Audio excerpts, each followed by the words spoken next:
¿Qué tal? ¿Cómo están?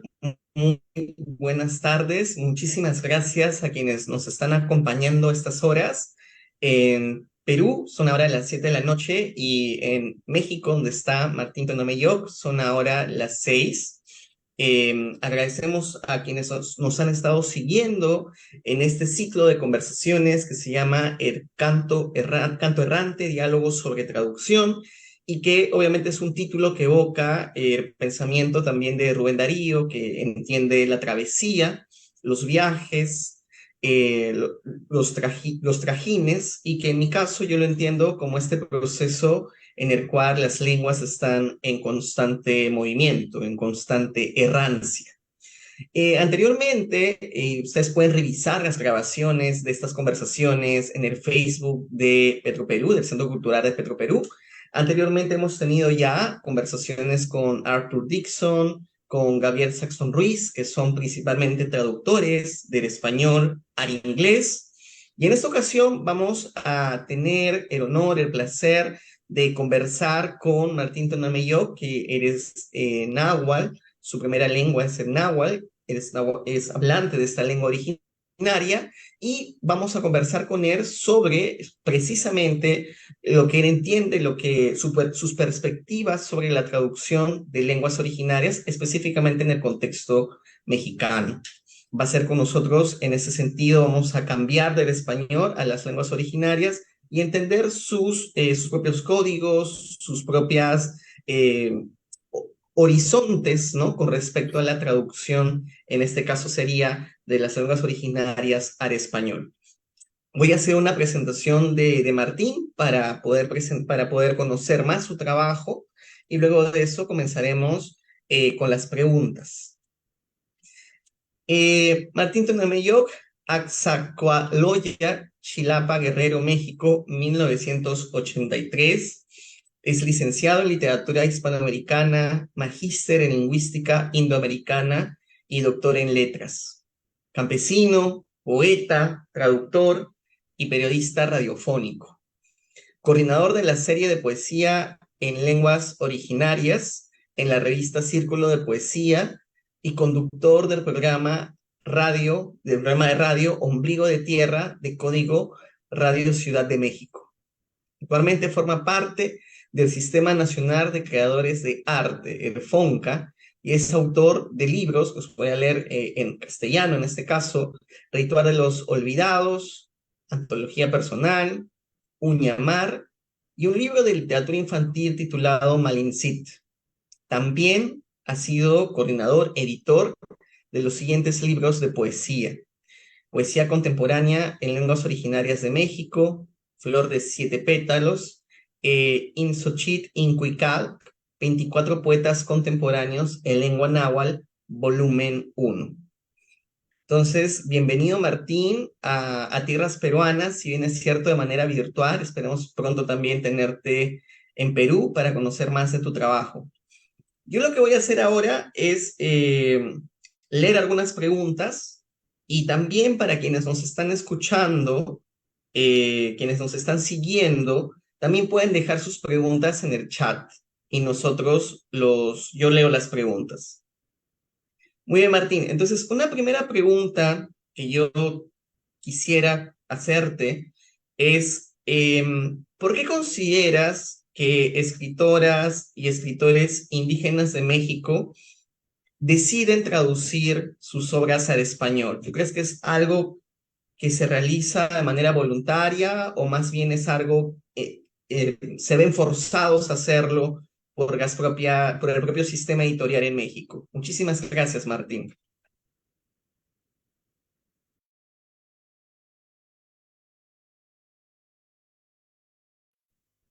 Hola Cristian, hola a todos. Esta primera pregunta es un poco difícil quizá. En México pues tenemos ya actualmente varios escritores. Considero que son más de 50.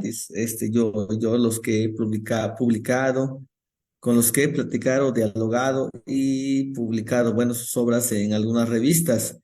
Germán Bellinghausen comenta que somos más de 150 en México, que rebasamos como esa cantidad en distintas lenguas. Ahora la pregunta es, dice, ¿por qué considero que escritores de México deciden traducir sus obras al español? Platicaba con Crián en otro momento que en México tenemos un problema de educación, que del 100% de la población indígena mexicana, el 70% de esta población del cual hablamos no sabe leer y escribir. La razón de no saber leer y escribir es que hay un sistema educativo que no permite que estas personas sepan leer y escribir. El sistema político como educativo hace que genere estas condiciones. Por lo tanto, el 70% de la población indígena no sabe leer y escribir. O sea, del 100% solamente 70 personas no saben leer y escribir, solamente el 30 saben leer y escribir, pero estas personas del 30%, algunos son profesionistas, otros son profesores, otros son, pues tienen algún oficio que tiene que ver como con las letras, lectura, escritura, etcétera, pero muy pocos tienen que ver como con el desarrollo lingüístico o de escritura o de lectura que tenemos. No, en realidad no hay tantos, solamente el 30, pero el 30% son personas aisladas que llegan a tener una formación, que llegan a ocupar esta formación, pero muy pocos. Por ejemplo, en la lengua náhuatl, la gente que sabe leer y escribir en realidad son los profesores, número uno. Número dos, lectores de literatura, que son demasiados pocos. Y número tres,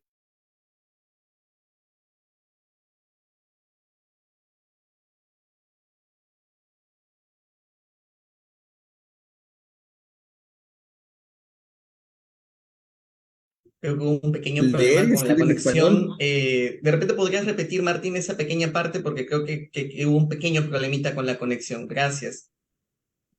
Ajá. Bueno, yo decía que de esos 30% que saben leer y escribir, el primero son los profesores, los maestros que enseñan, que dan clases. Pienso que son las primeras personas que saben leer y escribir porque pues usan la lengua de manera diaria. En segundo lugar, son personas profesionistas, ingenieros, maestros, enfermeros, no sé, muy pocas personas de diferentes estados que saben leer y escribir en español y un poco en la lengua náhuatl. En tercer lugar, pues son personas como Cristian, como yo, como mi hermana o mi hermano, que saben leer y escribir y leen por gusto. Por lo tanto, pues llegan a toparse con lecturas o con literatura de este tipo, como es el náhuatl. Entonces, son muy pocos, demasiados pocos, en realidad. O sea, que no hay lectores porque no se quiera, sino que no hay lectores por esta condición que tenemos, que no tienen una formación educativa básica, en México al menos. 70% de la población indígena no sabe leer y escribir porque no va a la escuela o porque no termina una formación académica básica. Entonces, esa es la primera respuesta. Entonces, por esto, la mayoría, o muchos, en todo caso, muchas autoras, muchos escritores, por eso finalmente terminan traduciendo sus textos para tener una mayor recepción. Por supuesto, como no hay quien nos traduzca, quien nos lea, nosotros nos tenemos que acoplar a esta condición que es el leer y escribir y autotraducirse, porque si Cristian escribe en la lengua náhuatl o en la lengua quichua y no tiene quien lo traduzca, quien lo lea, pues él mismo se pone a traducir sus propios textos.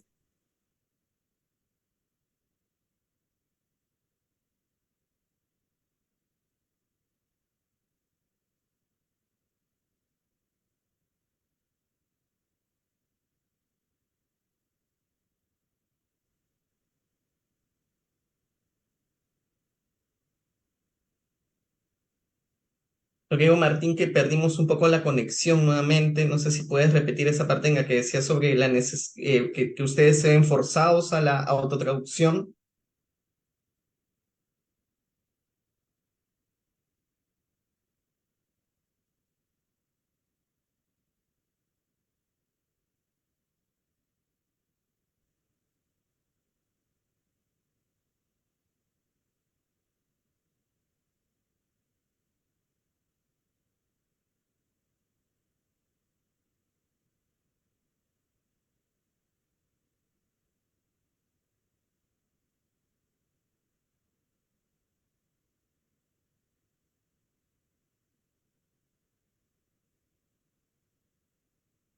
Martín, de repente no te podemos escuchar.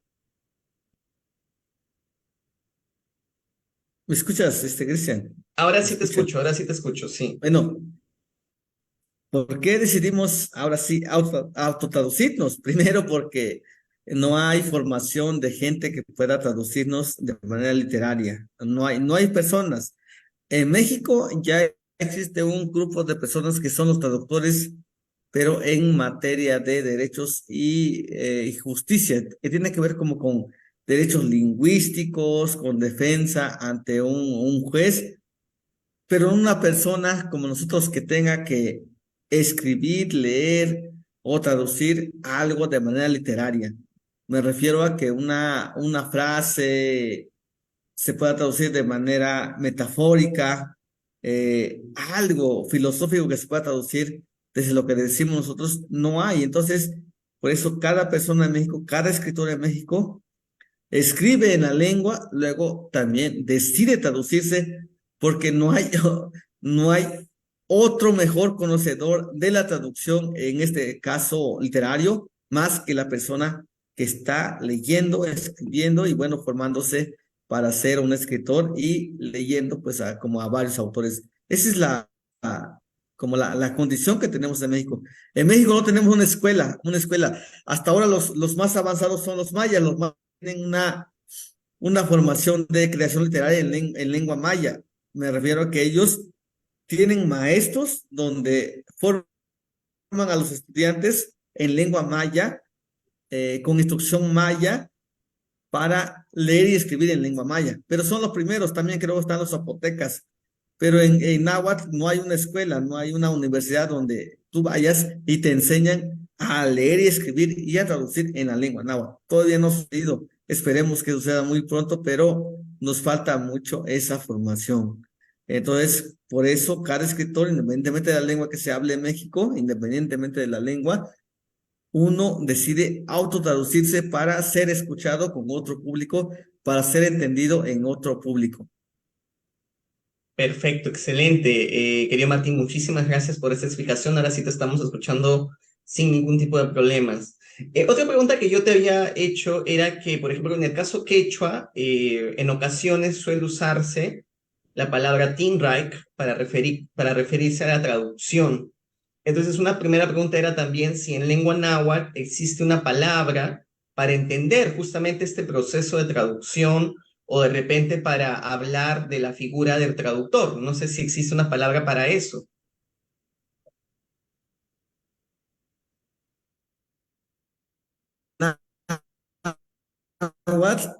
Inventamos una que es de traducción, que es voltear la palabra, y voltear la palabra significa traducción, pero en realidad es una palabra moderna que la gente grande no lo usa.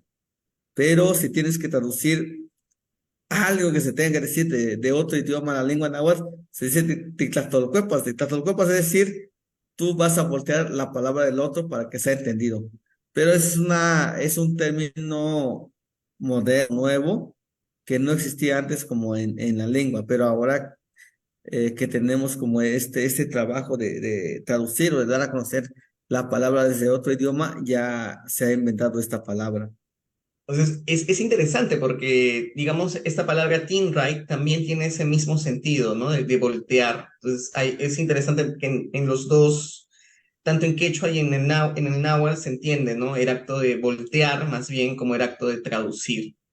Genial. Muy bien, Sí, querido sí, Martín. termino, Cristian, Sí, termino. sigue, por favor, por favor. En náhuatl, voltear la palabra significa traducir, pero es una palabra que se asemeja a otra que es pastle. La palabra pastle significa cura, pero pastle también significa veneno. O sea, quiere decir dice ticpastia significa que tú lo curas o todo, perdón, tú llegas a curar a una persona, pero también ticpastia significa tú llegas a envenenar a una persona. Mm. Significa la misma cosa, significa vida y significa muerte. Entonces, traducir significa el acto de tener la palabra y voltearlo, que es exactamente lo mismo, como si tuviera una cara y ya después das la otra cara. Significa voltear la palabra para que el otro lo conozca. Algo similar a la palabra pastle, que es como veneno y también cura. Algo así se maneja Entiendo. O sea, en la lengua siempre está náhuatl. esa idea de como esa especie de juego de opuestos, ¿no? Exacto. Excelente, genial. Para quienes nos están escuchando, nuevamente, si tienen más preguntas, les pedimos que las dejen bueno, en el chat, ¿no? Que tenemos ahí en la grabación y nos van a pasar después las preguntas. Yo voy a leer las preguntas. Les agradezco. Muy bien, entonces, en tu caso específico, ya hablando, digamos, de tu propio trabajo, que como ya he mencionado, tienes una obra bastante importante, a mi parecer, dentro de la tradición de literatura indígena en México. Para ti, también, ¿cuáles han sido, en tu caso, con tu poesía, cuáles sientes que han sido los beneficios, si es que han habido beneficios, o cuáles han sido más bien los límites de la traducción, ¿no? Un poco siempre jugando con esos opuestos que mencionabas antes. ¿Cuáles han sido los aspectos positivos y los aspectos negativos también de la traducción entre el náhuatl y el español?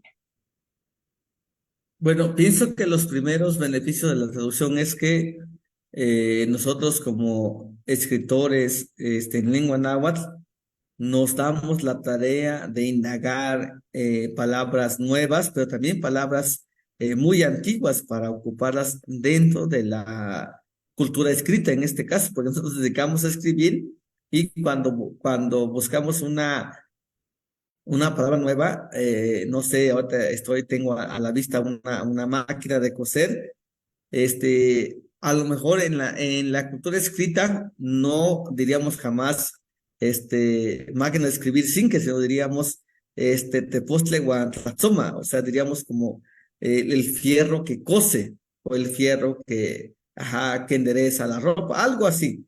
Entonces, cuando escribimos, tratamos de cuidar que estas palabras o provengan de la lengua náhuatl, pero también que se lleguen a usar esas palabras que se han dejado de usar por mucho tiempo. Entonces, siempre buscamos que sea todo en náhuatl, en la cultura escrita. En la cultura hablada, platicaba con Cristian que es un poco complicado porque nosotros no vamos a estar diciendo tepoztlazonquetl, o sea, como fierro que cose, sino vamos a decir máquina, o sea, tlazoma o decimos máquina que cose nada más, pero usamos la palabra máquina y tlazón coser en lengua náhuatl, combinamos la lengua con el español porque la gente está acostumbrada a usarlo de esta manera. Decir, shkuaquemos celular, dame el celular, o decir, shnaquemos zapato, pon tu zapato, o decir, shotlalte tele, prende la televisión, o decir, shpatile canal, cambia el canal. El lenguaje hablado es muy común que nosotros lleguemos a usar los préstamos en el lenguaje hablado, en el lenguaje oral. En el lenguaje escrito tratamos de dar a conocer como esa misma información, pero usando la lengua náhuatl. Por ejemplo, si yo tuviera que decir en mi poema cambia de canal, tendría yo que buscar, tendría que decir Xpatile Oaxacan, Ostem Oaxacan, no sé cómo, busca otro canal, busca otro programa, pero tendría que buscar en mi mente en lengua náhuatl cómo decir como esa oración o esa indicación. En el lenguaje hablado no, en el lenguaje hablado decir xtlacuilo, xquicuilo, xquicuilo, se libro. O sea, incluso el libro decimos xquicuilo se libro, o sea, escribe un libro. Pero no nos damos la tarea de decir, de buscar una palabra o decir xontacha pa ventana, mira la ventana, esto, xontacha pa ventana es fácil, o sea, mira la ventana y ya. En el lenguaje hablado, en el lenguaje escrito, damos unas pausas y llegamos a repensar para buscar cómo se dice ventana. Shontacha y pan, no decimos ventana, shontacha y pan, calta mahuizole, como el mirador o la casa por donde miras, o la casa que refleja, o la casa con un ojo. Ahí le buscamos, pero también buscamos algo que se llegue a entender en el lenguaje escrito, más no en el lenguaje hablado. Entonces yo le comentaba a Cristian que tenemos como estas dos actividades que realizamos, que primero es en el lenguaje hablado, decimos lo primero que se nos ocurre y cómo lo sabemos usar, y en el lenguaje escrito no, buscamos todos los días cómo podríamos decir ventana, cómo podríamos decir máquina, cómo podríamos decir mesa, cómo podríamos decir cocina, cómo podríamos decir paraguas, aunque nos cuesta, lo tratamos de anotar en la lengua náhuatl. Entonces, en este caso, un poco sintetizando la respuesta, digamos, la traducción permite, digamos, también encontrar estas nuevas palabras de forma escrita para ustedes, en tu caso sobre todo. Pero también, ¿tú consideras que la traducción tiene ciertos peligros, ciertos riesgos, o tú consideras que no tendría que haber ninguna preocupación cuando se realizan estas traducciones del náhuatl al español? Mira, hace poco platicaba con un amigo náhuatl que tenemos como esta problemática de hablar, platicar todo en la lengua náhuatl y decíamos que en realidad es una mentira cuando se dice que en la lengua náhuatl hay cosas que no existían. En realidad hay cosas que sí existían, pero que se dejaron de nombrar. Entonces, ventana tiene un nombre, pero que se ha dejado de usar y tratamos de reencontrarlo y usarlo y decirlo en la cultura escrita. Ahora, cuando nombramos algo nuevo, decía un amigo de Copalillo, decía, hay dos maneras de nombrarlo. Primero es que el poeta o el profesor invente una palabra, pero dices, eso es muy aventurado, decir, Cristian, llévete una palabra nueva, pero esa palabra nueva es incorrecta. Tendríamos que buscar, tendríamos que escuchar cómo lo usa la gente. Por ejemplo, yo le daba el ejemplo de malla ciclónica, la tela esta para acercar la casa de una casa, un terreno, decía, le preguntaba, ¿cómo dices malla ciclónica? Me dijo como tres palabras distintas, yo lo he escuchado así, pero yo le decía que a mi mamá dicen, tepostatzatl, fierro de telarañas. O sea, fierro es fierro. Telarañas es como como esta estructura formada de telarañas, como en cuadritos, y mi mamá decía tepostatzatl. Entonces, la propia gente inventa estas nuevas palabras, pero que tiene una condición filosófica sincera. Y cuando dice mi amigo Elías, cuando le inventa un profesor, le pone cualquier palabra independientemente de que se use o no se use. Dice, la gente no, la gente usa o inventa algo que va a quedar y algo que significa mucho y algo que se va a usar. Entonces es importantísimo el significado de cómo nombramos las cosas. Pero además, la mayoría de las cosas que nombramos es que ya existen. Lo que tenemos que hacer es buscar y rebuscar para poder nombrar ciertas cosas. Disculpa, esto va de la mano con la siguiente pregunta que te quiero hacer, que tú has mencionado esta importancia de entender el significado, ¿no? Específicamente hacer también un trabajo de investigación propiamente. Entonces, con Arthur Dixon, a quien tú también conoces, que también es el editor de literaturas indígenas de Latin American Literature Today, con quien trabajamos juntos, conversamos sobre las diferencias que él encuentra, por ejemplo, cuando hace traducciones del español al inglés o a veces también del inglés al español, y las traducciones que él hace cuando trabaja, por ejemplo, con poesía, ¿no? Con autores indígenas. Entonces, esto me lleva a la siguiente pregunta que te quiero hacer, ¿no?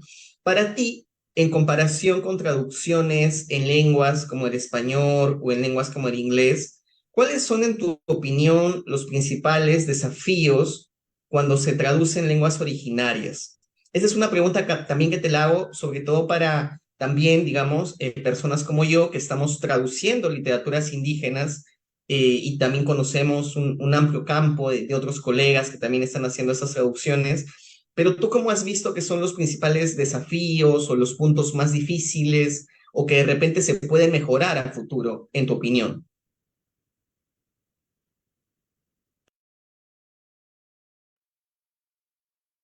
Bueno, ¿cuáles son los principales desafíos? Yo creo que el principal desafío de un traductor literario es mostrar algo que no existe, que no se ha dicho y que no se ha dado a conocer.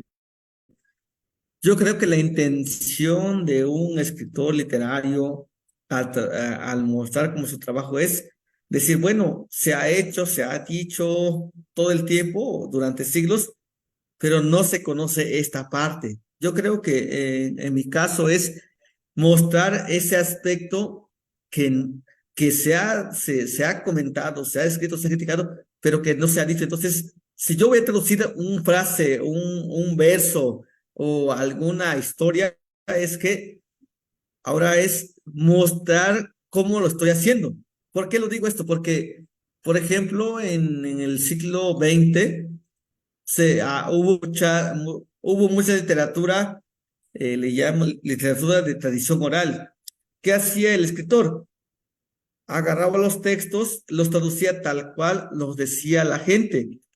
Y está muy bien, o sea, se escuchaba muy bien, se escuchaba de alguna manera bonito, pero no había una formación literaria para estos traductores. Hacía tal cual como les encontraba y con lo que tenía, traducía los textos y resultaban que en el español los textos eran pues, textos o textos, ¿cómo decirlo? Tradicional, o mejor dicho, texto de literatura antigua, pero no había una renovación, no había una propuesta literaria actual.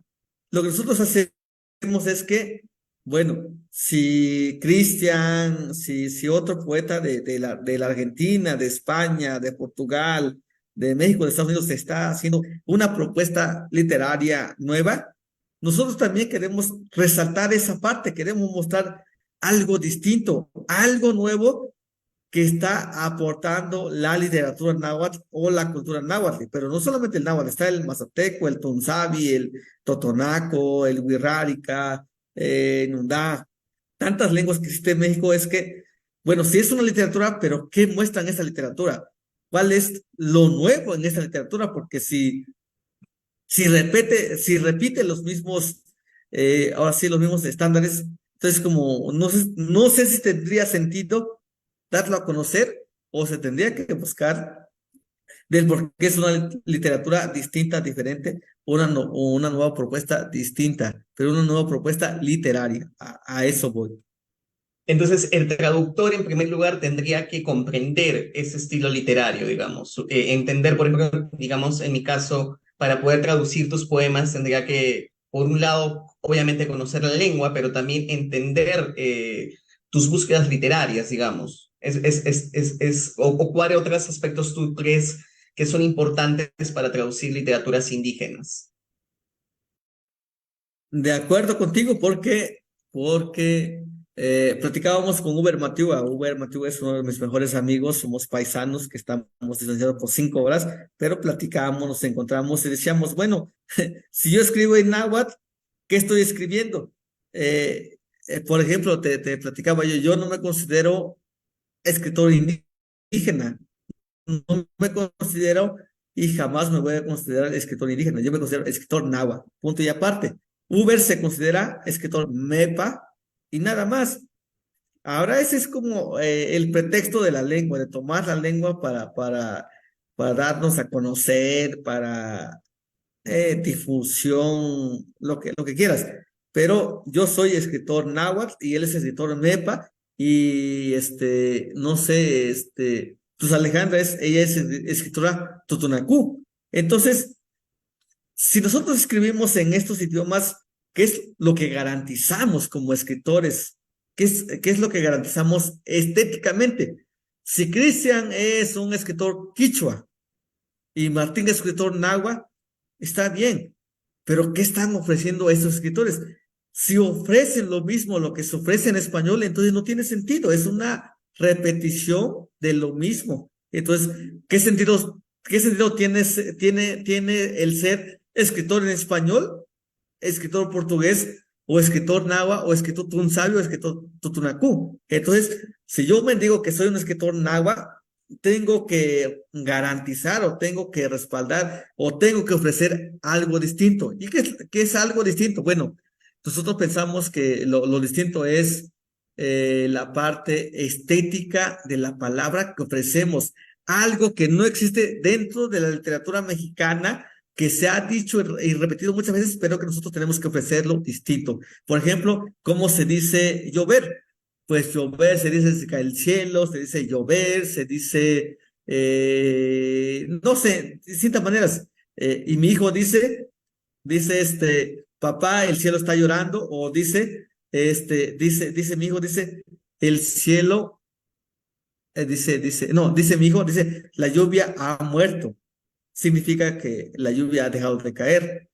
¿Cómo le decimos en la lengua? En la lengua decimos así, o sea, la lengua, la lluvia se murió.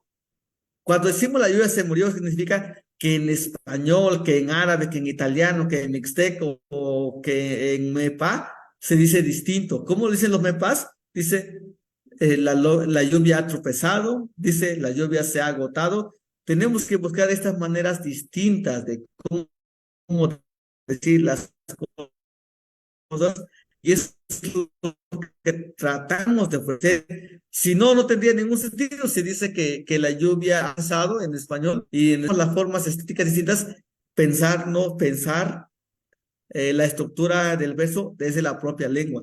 Y en la lengua se dice la lluvia ha muerto. No muere, pero la lengua sí lo dice. Es lo que...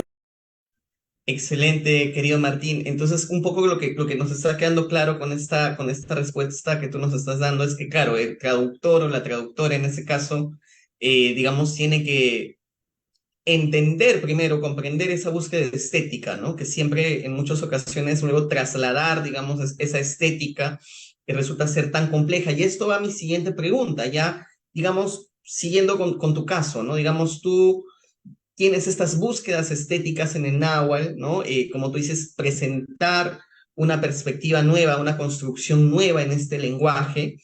Y entonces cuando tú ya pasas, digamos, del poema original en lengua náhuatl y cuando comienzas tú a hacer las traducciones, tú consideras, la traducción al español me refiero, tú consideras que estás creando un segundo poema totalmente diferente.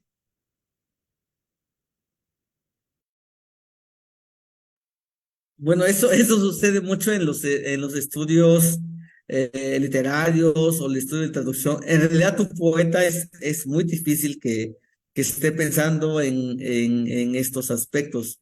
O sea, yo como escritor no me detendría a pensar si estoy creando, si estoy diciendo las cosas distintas. En realidad, un creador escribe en la lengua náhuatl lo que tiene que decir de forma estética, y en español también busca esta asimilación, esta cercanía que diga exactamente lo mismo, a lo mejor no exactamente lo mismo, pero lo más cercano que se parezca, o a veces dice literalmente lo mismo, muy pocas veces. Fíjate, por ejemplo, Uber Matua dice, cuando traduzco mi poesía, dice, yo traduzco de manera literal. Literal significa es que tú dices, traduces palabra por palabra eso que estás diciendo. Dice en español, dice él, me decía una vez, platicábamos, decía, yo digo al armadillo, puerco con caparazón de tortuga. O sea, dice, así dice, yo lo digo puerco con caparazón de tortuga. ¿Y qué es puerco con caparazón de tortuga? Dice, es un armadillo. Y en náhuatl, por ejemplo, cuando decimos nosotros, puerco espín, en español es puerco espín, puerco marrano, puerco chino, como se le quiere llamar, espín, dice, pues espinas, ¿no? O sea, puerco espina. Y en náhuatl, cuando decimos, para decir puerco espina, nos decimos diferente, decimos huitztlacuatzin. Y huitztlacuatzin significa, huitztle significa espina, huitztle, tlacuache significa tlacuache, decimos espina tlacuache. ¿Cómo se traduce eso? Tendríamos que decir tlacuache con espinas. Entonces, ahí tiene que ver mucho lo que me comentaba mi amigo en estos días con el que platiqué, es que, bueno, una cosa es que tú inventes la traducción, otra cosa es que cómo lo dice una persona que habla náhuatl y que da un uso de razón para la traducción con un sentido filosófico? En este caso, la persona jamás diría puerco con espinas, o sea, porque en su mente nunca existieron los puercos, sino en su mente toda la vida han existido los tlacuaches, pero jamás los puercos, porque los puercos llegaron al menos en México hace 500 años, y eso no existía en el lenguaje de nuestros abuelos. Entonces decimos, Huitlacuatzin, puerco de espinas, digo, mejor dicho, tlacuache de espinas, y eso es lo que da sentido a una traducción.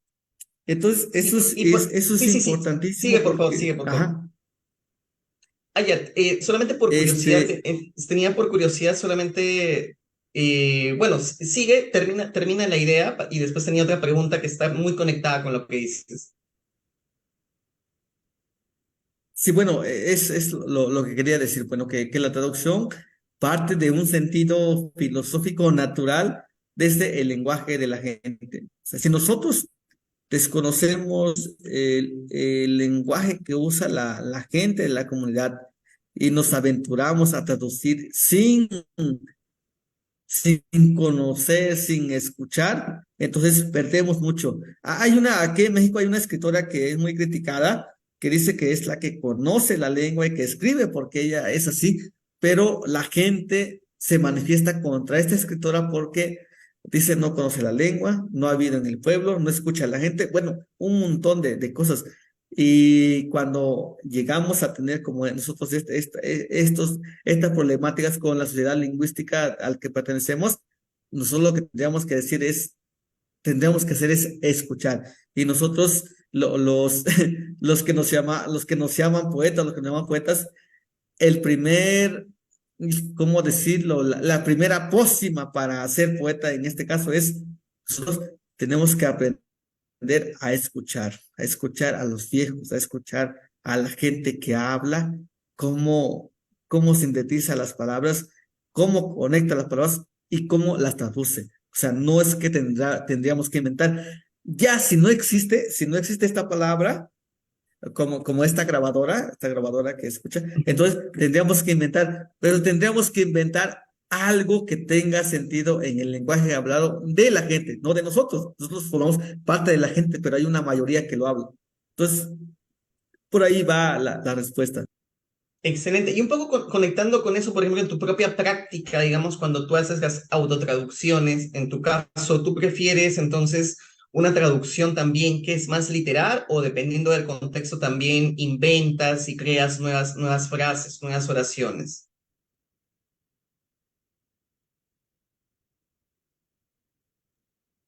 La traducción literal nos da como panoramas de un sentido filosófico. Fíjate, a un amigo querido que se llama Mardoño Carballo, es uno de mis maestros preferidos en la lengua náhuatl, un escritor náhuatl, decía, yo le pregunté alguna vez, ¿tú cómo traduces tus textos? Me dijo, yo los traduzco de tres maneras. Otra vez regresamos a traducción, que la traducción decía, yo tomo las palabras de manera literal y los escribo. Si en náhuatl estoy diciendo la cabeza brota de la tierra hacia arriba, dice, yo lo traduzco así. En español no tiene sentido, pero después dice, esa es la traducción literal. Luego hago, dice, la traducción literaria, o sea, que tenga en español como la semilla que brota al cielo para dar fruto. Dice, ya busco una traducción literaria. Y luego busco una traducción que la gente lo pueda entender. Dice, hago tres procesos.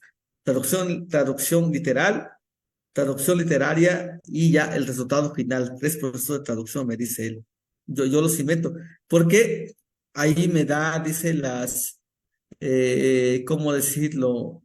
Me da las pautas de decir lo que yo quiero decir, como te decía yo, cuando dices, ¿cómo traduces puerco espín? Muy fácil, puerco, pizzot, huitzle, o sea, o decir pizzot lo o decir puerco que tiene espinas, pero no tiene en ningún sentido la lengua náhuatl. Yo tendría que decir tlacuache con espinas, porque el tlacuache es más conocido, el tlacuache existe, el tlacuache lleva muchos años viviendo acá y el puerco llegó hace muy poco. Entonces tendríamos que decir cómo tomar la lengua de la gente y usarlo dentro del formato literario. Entonces ahí está como un poco la respuesta.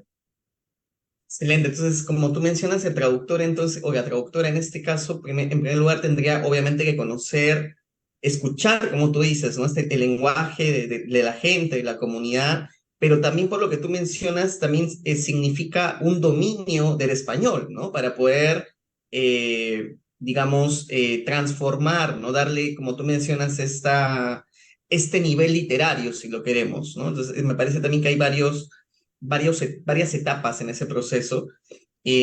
Ahora, siguiendo con esos temas, para ti, por ejemplo, ¿cuáles consideras... ahora vamos a ver algunos casos concretos, ¿no? Por ejemplo, de tu trabajo, y, por ejemplo, en tus antologías, ¿no? En tus antologías, uno de tus criterios de edición, cuando tú editas los poemas, de repente tú le sugieres a los autoras, a los autores que traduzcan sus poemas, luego tú haces sugerencias, por ejemplo, a las traducciones, de repente dices, oye, esto podría cambiarse, modificarse, sobre todo cuando estamos hablando de tus antologías de poesía náhuatl, ¿no?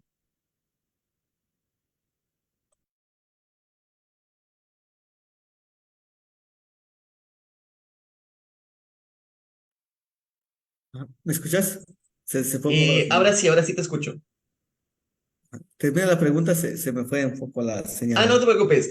Era básicamente cómo tú trabajas con tus antologías, ¿no? Si tú, digamos, que dices a los autores, oye, digamos que dices, oye, por favor, mándenme, pues, el poema en lengua originaria, pero también una traducción. Y en el caso específico de tus antologías de poesía náhuatl, si tú luego, bueno, lees el original, lees la traducción y también haces sugerencias, y quería saber si tú también le dices a los autores, oye, de repente puedes cambiar esta frase, esta expresión. Gracias, Martín. Bueno, en las antologías que yo he hecho he sido un poco cruel con los traductores, con los escritores, porque yo he notado que los libros de literatura en lenguas originarias, pues todo lo que llega lo toman como literatura y todo lo que llega se traduce tal cual viene en el texto. Entonces, pues todo es bienvenido. Le llaman literatura de tradición oral, literatura contemporánea, literatura nueva, no, no, bueno, todo. Entonces, platicaba contigo de que las personas que tenemos un poco una formación literaria, como, bueno, ahora me tocó a mí, le tocó a Uber, que también tiene una formación, Miquel Ruiz, ¿no? Un gran novelista tutil, Marcial Méndez, que tiene también un doctorado en letras, creo, o este muchacho que se llama Manuel Bolón Pale.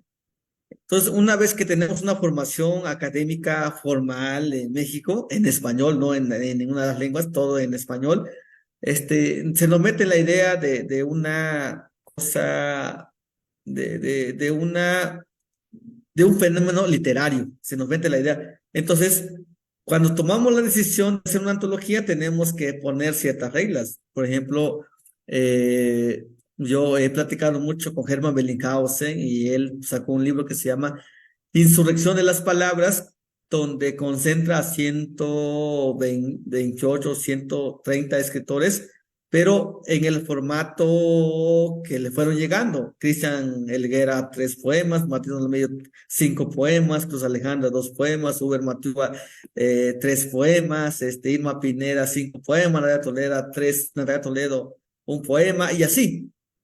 Incluso hay poetas que solamente mandaron su trabajo en español y se considera dentro de este formato para ser antologado. En mi caso, no.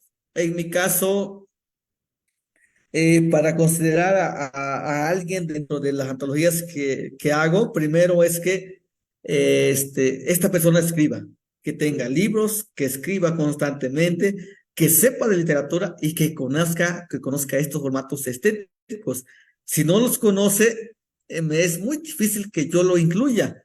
Y platicaba con Cristian, que yo tengo un amigo muy querido de Chiapas, a quien quiero demasiado y que nos hemos concentrados para practicar y dialogar sobre literatura, pero que esta persona no cumple con los requisitos mínimos de la literatura, que es escribir bien, sin falta de ortografía, que haya una propuesta estética nueva, que no existe en el español, sino otro aspecto. Entonces, yo le dije que arreglara sus textos, pero como no lo hizo, poco se molestó conmigo. Y la verdad es un amigo muy reconocido, es un amigo mío, y no lo incluí, no porque yo sea mala persona, sino que yo tengo eh, ¿cómo decirlo? Estas medidas o estas características que tendrían que cumplir para que sean considerados como literatura. Pero a mí me ha funcionado, por ejemplo, en Xochitl, poesía contemporánea en lenguas originarias de México, solamente concentré 5 poemas de cada autor, todos igual. Todos los poetas, independientemente de la trayectoria que hayan tenido 4, 5, 10 o 15 libros, solamente, solamente seleccioné 5 poemas. No los mejores, sino que en el formato de esta antología, en los formatos de antología es los mejores poemas, las medidas que tengan los poemas, la forma estética. Hay muchas maneras de hacer antologías. En mi caso es que cumplieran con el requisito, es que tengan 5 cuartillas o 10 cuartillas, pero no pueden rebasar más de esas cuartillas. Por lo tanto, tuve que seleccionar los mejores poemas, pero también los poemas que cumplieran en este formato de 5 o 7 cuartillas, nada más. Pero siempre trato de garantizar al lector que lo que ofrezco es que sea bien hecho. Ajá. Si un poeta es dado a conocer, pero no escribe, no lee, no se forma, no le interesa la parte estética, no le interesa la formación literaria, en mi caso sería muy difícil que yo lo considere y que yo lo meta dentro de una antología. ¿Por qué? Porque esta persona dentro de 5 o 10 años no me va a garantizar más literatura, sino que solamente esos 5 poemas. A esos trato de no ponerlos dentro de un texto o dentro de un libro. Entonces, cuando uno antologa, uno tiene que poner algunas reglas, pero estas reglas, ¿para qué? A ver, si yo hago una antología, a ver, yo fácil, ¿no? Yo organizo mi antología y digo, pues Martín Tonalmeyo, Cruz Alejandra, Cristian Helguera, Arthur Dixon, Irma Pineda, Natalia Toledo, y ya. Pero no se trata de esto, no se trata de amigos, no se trata de conocidos, se trata de respaldar y de dar a conocer una buena literatura o una literatura distinta a la que ya existe en español. ¿Qué es lo que nos respalda a nosotros como escritores en lenguas originarias? La estética, una estética nueva, una filosofía nueva. Si eso no existe para mí, es muy difícil o muy poco probable que yo considere dentro de mis antologías. Yo quiero ofrecer algo, tengo que ofrecer algo distinto, pero algo distinto que esté bien hecho. No sé no sé si lo cumpla, pero trato de hacerlo. Perfecto, Martín. Y dentro de ese proceso, ya hablando un poco de tu antología de los 24 poetas náhuatl, tú, por ejemplo, cuando recibes las versiones bilingües en español, ¿tú también haces sugerencias para cambiar de repente las traducciones o simplemente no tocas esas traducciones? Sí, Cristian, cuando yo invito a una persona que participe conmigo para publicarle en una revista o dentro de una antología, le pido los que conozco, 10 poemas Ujú. para seleccionar 5. Los que no conozco, he llegado a pedir hasta 15 poemas y yo me doy la tarea de leerlos, decir esto sí es, esto no es, o esto le falta mucho, esto tiene fotografías y no los meto dentro de las antologías. Y por ejemplo, hay un poeta zapoteco que me dijo, bueno, mi poesía tiene mala calidad, ¿por qué me los rechaza? Me dijo, cuando Ujú. yo le propuse como bueno,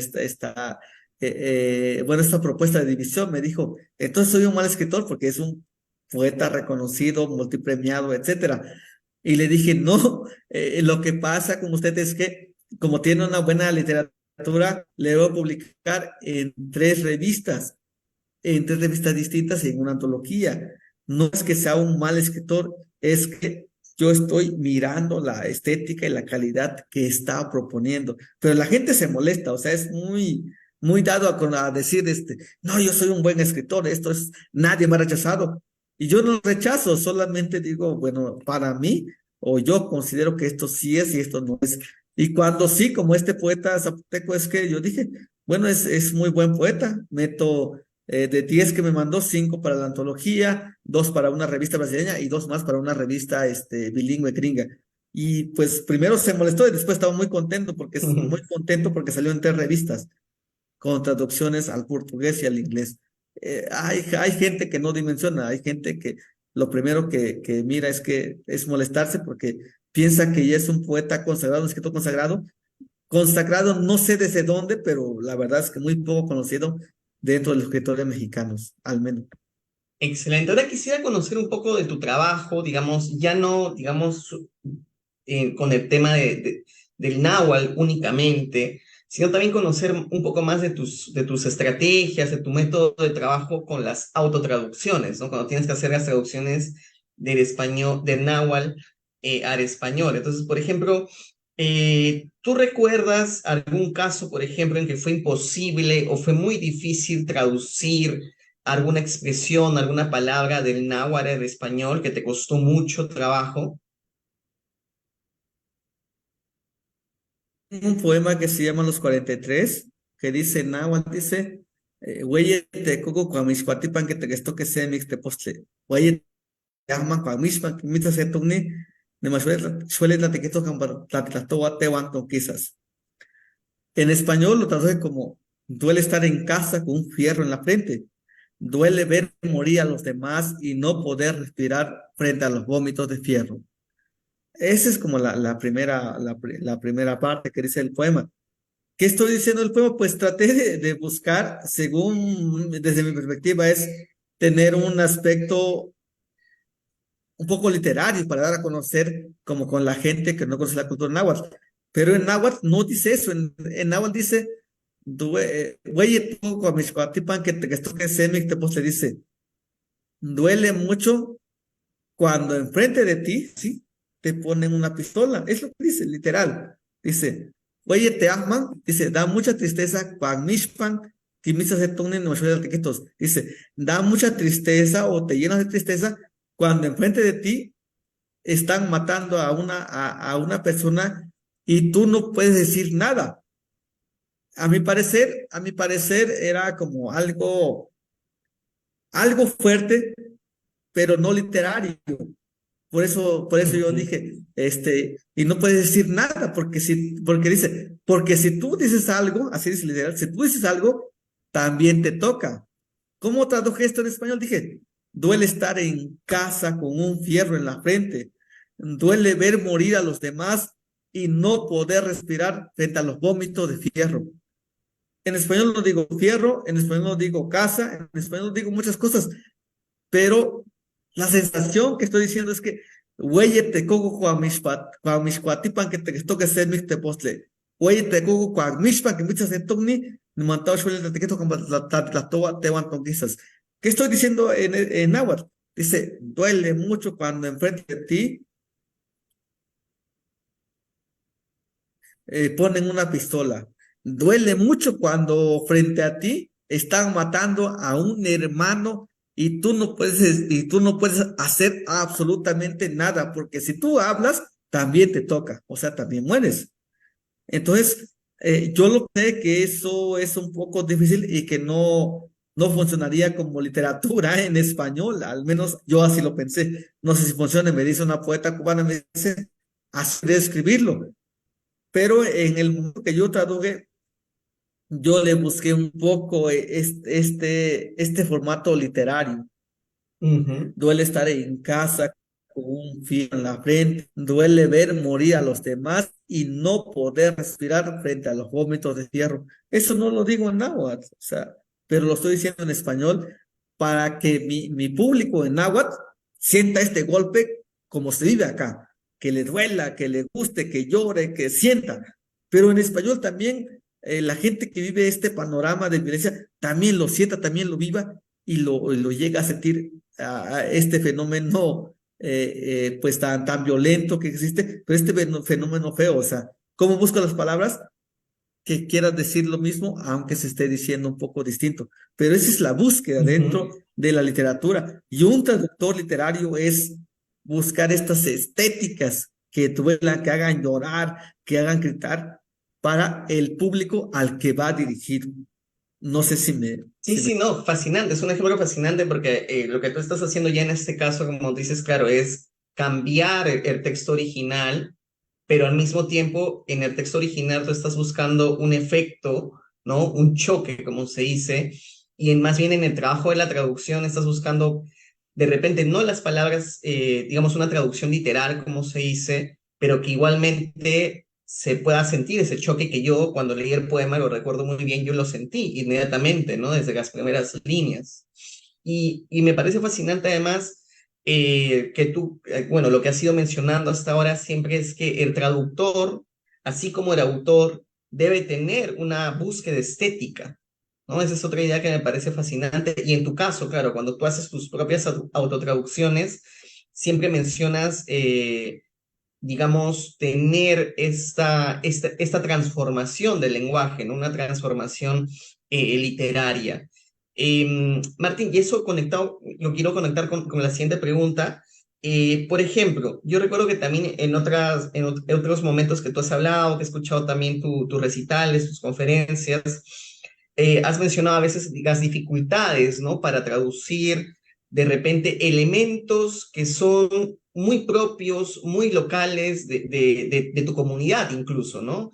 Entonces, la pregunta es la siguiente, ¿no? ¿Cuáles consideras para ti que son los aspectos o expresiones culturales más difíciles de traducir de náhuatl al español? Y, por ejemplo, si puedes mencionar palabras de repente propias de una región o nombres de animales. Recuerdo que en algún momento, si mal no recuerdo, tú también mencionabas que era muy difícil traducir el nombre de una mariposa, ¿no? Y que tú jugabas también con diferentes elementos. Bueno, primero quiero terminar con la pregunta anterior. Algo importantísimo, Cristian, y creo que eso no lo ve mucha gente, es que cuando yo traduzco, cuando yo hablo, cuando yo escribo, trato de usar el lenguaje cotidiano de la gente que sí habla la lengua. Pienso yo que no tiene ningún sentido escribir un idioma que ya no existe, que ya no se habla y que está muerta. Yo siempre le doy la razón a la gente viva, a la gente que habla, al lenguaje vivo que se usa. Entonces, pienso yo que si yo invento mis palabras, si yo escribo, si yo trato de redactar algo que no existe dentro del lenguaje cotidiano, pienso que no tiene sentido. Entonces, mi primera propuesta es que todo lo que escribo en náhuatl es que la gente lo diga tal cual como lo dice. A veces, aunque no suene estético, pero la gente así lo dice. Y yo respeto esos formatos. En español, me doy la tarea de traducirlo distinto y de ser escuchado distinto o ser leído distinto en español.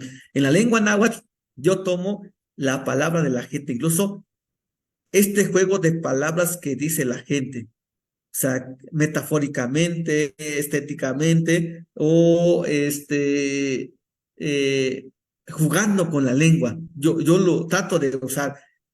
Pienso, si la gente hablante no me entiende, no tiene ningún sentido ser yo, llegar a ser, Martín Olamed, un escritor náhuatl. No tiene sentido, no tiene ningún sentido. Yo quiero que la gente lo entienda, yo quiero que la gente le escuche, yo quiero que la gente hable, yo quiero que la gente sienta esto que estoy diciendo. Ahí tengo un ejemplo. Siempre menciono a mi amiga poeta Araceli Tecolapa Alejo. Me decía un día, me la encontré hace mucho tiempo, que me dice: Martín, tienes que leer este poema. Mira, dice, los niños de la secundaria lo andan leyendo y lo andan distribuyendo en todos lados. Me dio una hoja, me regaló una cuartilla de un poema, justo el de los 43, y cuando veo, digo, no manches, yo me alegré mucho porque era un poema mío que no sé cómo salió, que lo publiqué en algún lugar, y los muchachitos lo andaban distribuyendo, lo andaban leyendo, porque piensan que es algo suyo, en el lenguaje que ellos hablan. y eran de una variante distinta de Atzapaloya, sino era una variante lingüística de Citala, pero que lo sentían y que lo podían entender y lo podrían sentir. Esa es la propuesta mía.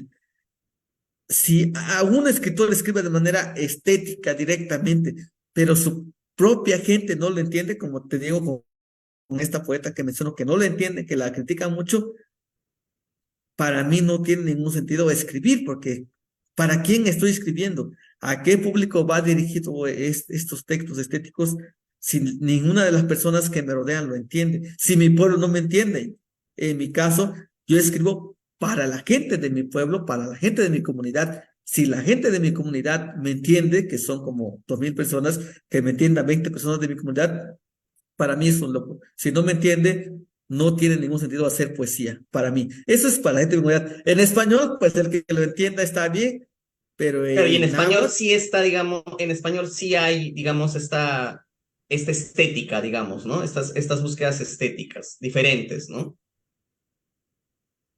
sí, en náhuatl también, pero va dirigido a mi gente de mi comunidad. O sea, nunca dirijo los poemas para otras personas, a mí no me interesa la gente de mi pueblo, porque lo que escribo es lo que son historias que pasan en mi comunidad y esta propuesta estética o no estética de la lengua náhuatl va dirigido a la gente, a los niños, a los jóvenes, a los señores. Si ellos me entienden, para mí son logros. Si ellos no me entienden, para mí algo no está bien.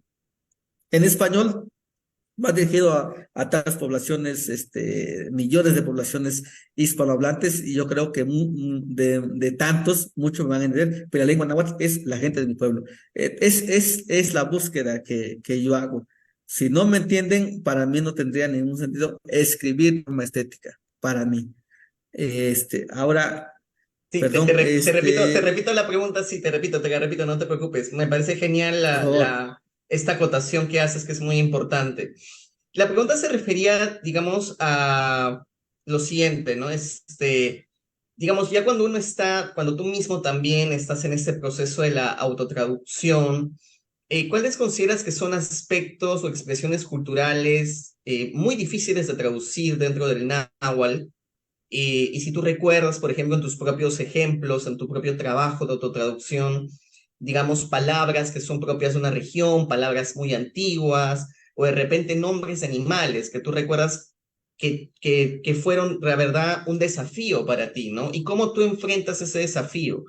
¿Dejas la palabra sin traducir? ¿Encuentras una traducción semejante? ¿Cómo enfrentas ese proceso? Ya hablando de la autotraducción, ¿verdad? Claro, bueno, hay palabras que se pueden traducir y que llegan a tener un sentido en el español. Hay palabras que no tienen ningún sentido en el español y los dejamos así. Yo, por ejemplo, en mis poemas llego a usar la palabra Tlanacastlan, que es como a la orilla de. O dice Tlanacastlan, Tlana, dice alguna oreja, lugar. Si lo traduzco así, dice algún lugar, en algún lugar de la oreja, a lo mejor tiene un sentido, mejor le pongo el nombre propio del lugar y nada más ya trato de buscar la traducción al español. Pero hay palabras que no se pueden traducir. El INALI, el Instituto Nacional de Lenguas Indígenas de México, sacó un libro donde yo fui invitado, pero por razones de tiempo no pude participar, que se llama Los Intraducibles. Es un libro maravilloso que Ujú, está recuerdo, sí, sí. que tiene imágenes con traducciones de muchos poetas y escritores. Pero cuando salió el libro, yo lo chequé, lo leí y me acordé de muchas palabras. Una de las palabras que más me acordé es de una frase que se ocupa mucho acá en mi comunidad que se llama Tlaxcotlácatl. Tlaxcotlácatl es un formato o es una propuesta filosófica desde la lengua náhuatl que es Tlaxco significa mitad, Tlácatl hombre, o sea, mitad hombre. Entonces, ¿cómo se traduce el español? Mitad hombre sería algo incorrecto. Entonces decimos medio hombre, pero que no tiene que ver nada con este aspecto de ser del gay o de hombre afeminado. Nada que ver. El Tlaxcotlácatl significa llegar a la mitad de la vida para ser hombre. ¿Qué es, y ahora qué es Mm, ser hombre? Bueno, en el aspecto filosófico es que se supone que desde que naces hasta los 40 años, tú te formas para conocer, para hacer, para saber, llegar a ser un buen hombre. Si en esta edad de los 40 o de los 30 para abajo no aprendiste a ser hombre, de 40 en adelante o de 30 en adelante, jamás vas a llegar a esta mitad de la vida que es Tlaxcotlacal, que es medio hombre. Significa que jamás llegarás a ser medio hombre. Ahora, ¿quiénes son los que llegan a ser, pasan este proceso? Pues la gente de buen pensar, la gente de buen diálogo, la gente de respeto, etcétera. Ahora, yo he escuchado también cuando una persona habla o dice de más y tiene 60 años, dice, miren, dice, Sarnoconepoa, dice, se porta como niño, a pesar Ujú. de que tenga 60 años, y eso significa que se porta como niño, significa que no tiene el respaldo y no tiene el respeto de la gente. O sea, que nunca pasó por este proceso de medio hombre, o sea, que tuvo la vida de 30 40 años y nunca se paró a pensar y nunca se paró a aprender como este proceso de medio hombre. Entonces, en la filosofía náhuatl hay un aspecto muy importante aquí en la humanidad, es el tlacotlacatl, el medio hombre. Cuando llega a ser medio hombre, independientemente de la edad que tengas, o sea, puedes tener 25 años o 20 años, es que tú eres una persona de razón, una persona de respeto y aprendiste a ser hombre. Y de ahí en adelante significa que vas a ser una persona de respeto y por eso te dan cargos y por eso vas a ser mayordomo y por eso te dan la tarea de dirigir una comunidad. Pero no cualquiera, o sea, es muy complicado. Pero además, por este fenómeno de racismo, discriminación y golpeteo a los pueblos, ahora cuando dicen Tlaxcotlacat, la gente, lejos de analizar que es una Ujú. filosofía propia de la comunidad, piensa que está diciendo que es un homosexual o que es un Claro. afeminado. Un nombre Pero incompleto, es como tú este, dices, ¿no? exacto.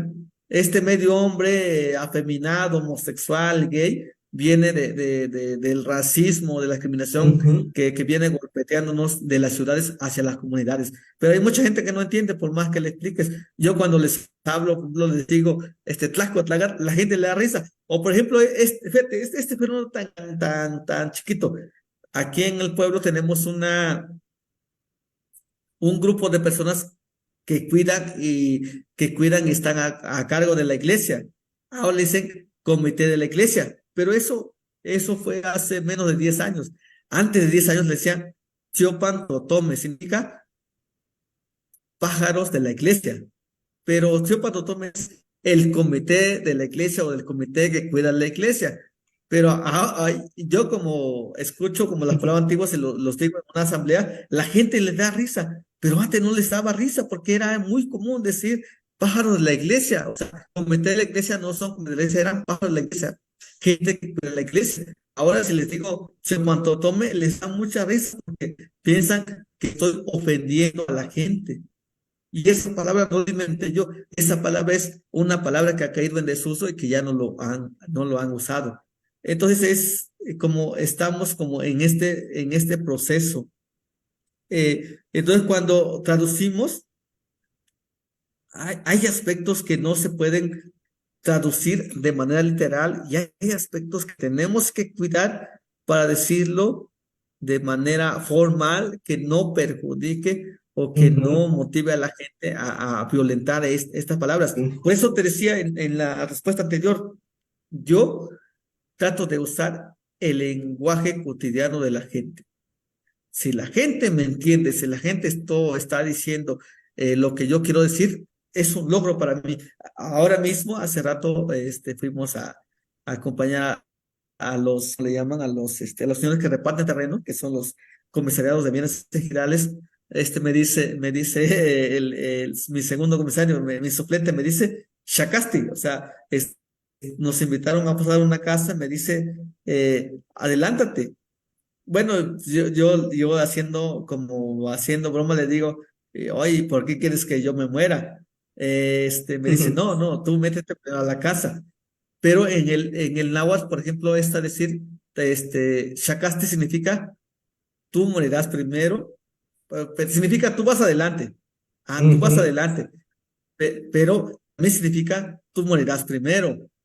Eso cuando hay como un encuentro de Ujú. enojo, de violencia El entre unas personas. conflicto, claro. Pero como estaban bromeando, me dice, tú entra primero, pero también Ujú, significa tú mueres primero. Es ujú, como el ejemplo del veneno, ¿no? Que es cura, pero también es muerte. Bueno, como con estos aspectos se tendrían que analizar mucho en las lenguas, que no solamente es saber la lengua, saber hablarlo, sino saber entender la lengua. Y esas son cosas intraducibles. O aquí, fíjate, aquí, si tú llegas un día a Chapaloya, para la gente que nos está escuchando, cuando llega aquí, se reporta primero conmigo. Les digo, no, nos visita, pues. Pero, por ejemplo, aquí es demasiado común, todos los días lo escuchamos, o cada 15 días, cuando se muere una persona, dice, este, se acompañaron cante con chantis que un almacitle, cancamelaba quichañez. Dice, vamos a ir a dejar a esa alma, o esa gran alma, o esa almita, dice, a su verdadera morada. Y eso es, o sea, aquí hay aparatos diciendo que todos los días lo anuncian, cada persona que se muere dice, Tico Chantisque, Campa Camelaba y Chañez. Jamás de los jamás la gente del pueblo, de la gente que habla lengua náhuatl, dice, vamos a ir a enterrar a la persona. Eso no existe en la ujú, lengua. ujú. Nunca se ha dicho. Aquí dice, vamos a ir a dejar a la persona a su verdadera morada. Y eso es el panteón de San Pedro aquí. Y eso es un lenguaje cotidiano, Interesantísimo. todos los días. Lo escuchamos todo el tiempo, cuando somos una persona lo escuchamos todo el tiempo. Pero la gente pues ya dice ya, cuando lo traducen al español, dice, lo vamos a ir a enterrar. Pero no está diciendo, la persona que anuncia no está diciendo, lo vamos a ir a enterrar, estamos diciendo, dice, lo vamos a ir a acompañar a dejar a su verdadera morada. Fíjate, es una cosa estética que a mí me gusta, o metafórica que a mí me gusta mucho, pero la gente no lo piensa, la gente dice, vamos a ir a enterarlo cuando traducen al español, pero jamás Ujú. se habla de entierro. O sea, son palabras Excelente. que se llegan a usar, pero que la gente no lo sabe, pues. O luego hay otra palabra aquí, el ser intraducible, cuando, por ejemplo, yo como autoridad tradicional mando a llamar a, dice, Tencuitlahuite. Literalmente dice, fíjate, se escucha feo, dice, ve a recoger la caca de la boca que tiene esa persona. No significa que tenga caca en la boca, significa que dijo algo malo y que ahora ese algo malo que digo lo tiene que respaldar, o lo tiene que desnudar y decir que dijo. Ujú, Cuitlahuite dice, ¿no? Pues literalmente dice, ve a recoger su caca de su boca, pero significa ve a traer a la persona para que venga a la casa de justicia. Eso ya no, ya casi no se dice, eso le llaman lo intraducible, pero existe y se usa. Pero si yo como escritor, si yo como pensador no entiendo esos aspectos, cometo la mala fortuna de decir otras cosas que la ujú. gente no usa y que la gente no va a entender. Por eso decía a un purista náhuatl que alguna vez nos encontramos en el me decía, ¿por qué tienes que decir mochila en tu poema, o que tienes que decir WhatsApp, Facebook, ¿cómo se llama? Instagram en tu poema? Dice, búscale, por eso eres un pensador. Digo, si lo digo de manera distinta no me va a entender. Le digo, tú como dices una mochila, dice, yo digo, morral de tela o morral de ropa. Le digo, ¿y quién te entiende? Me dice, pues yo creo que sí me entiende, pero tú estás creyendo que te entiende, pero la gente no te entiende. Primero. Segundo, le dije, la cosa más importante para mí no es que la gente me entienda, es que yo estoy haciendo poesía para que la gente hable poesía, le digo. Y usted está diciendo, usted está poniendo trabas para que la gente deje de hablar. Le dije, ¿cuántos hijos tiene? Me dice, tres. ¿Cuántos de sus hijos hablan náhuatl?